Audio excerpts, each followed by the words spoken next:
7 AM ng umaga mga kakwatog. Meron ako share sa inyo. Gising tayo ng maaga ngayon.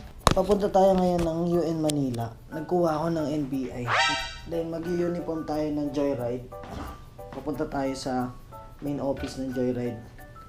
Didiretso, kakuha natin ng NBI natin. Didiretso tayo doon. So, makapansin nyo mga kakwatog, yung mga upload natin na video is puro mga reels. Maikling video. So, hindi talaga ako nakakabiyahe 1 week na. 1 week na tayo hindi nakakabiyahe mga kakwatog. Deactivate tayo kay Joyride. Tara. Samahan niyo ako mga kakwatog ngayong araw. Pupunta tayo sa NBI UN. So, deactivate tayo mga kakwatog eh. Hindi din tayo makakapagbukas ng application natin. Wala tayong makukuha ang kasabay. So, sayang panggas din sa akin. Kaso wala tayong makukuha nito. So, didiretso na lang tayo ng biyahe. Uniform tayo ng Joyride kasi didiretso na tayo ng office ng Antipolo. So, para mapa-activate agad natin yung Joyride account natin. So, i-share ko sa inyo mga kakwatog kung bakit ako na-deactivate kay Joyride. So, na-deactivate lang talaga yung account natin mga kakwatog dahil sa NBI natin.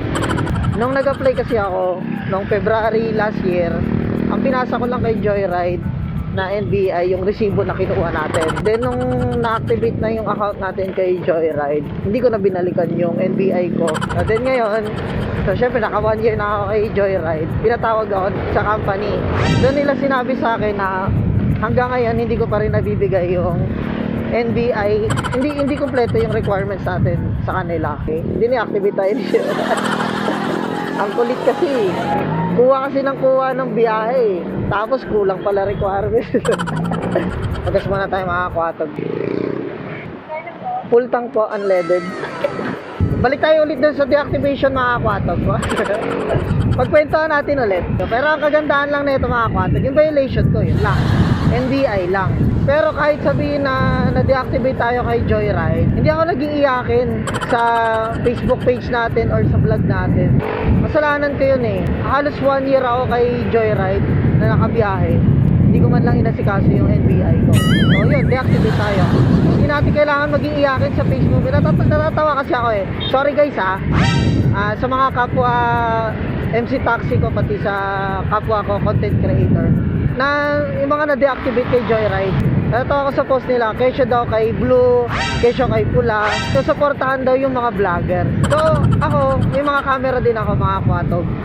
Pero hindi ko inaano sa sarili ko na vlogger ako. Pwede pa content creator, pero yung sabihin na vlogger. Kasi, hindi naman ako sikat eh. Ginagawa ko lang siyang libangan. So, yung everyday na ginagawa ko, yung everyday na ginagawa natin kay Joyride, biyahe, so, wala lang kasi natatawa lang ako sa mga ibang kapwa ko na MC Taxi na nagpa-vlog din. Kasi kung tutuusin guys in the first place, wow, in the first place.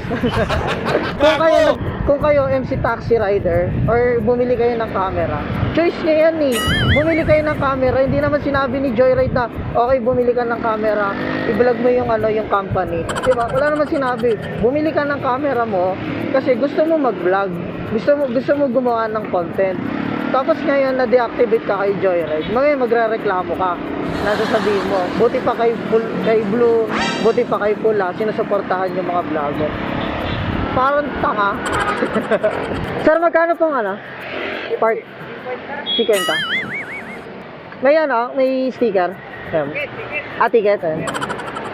Okay na guys, nakuha na natin yung NBI natin. So, didiretso tayo ngayon ng Antipolo sa main office ng Joyride. Okay, tapos na tayo mga kakwatog dito sa Joyride office ng Antipolo.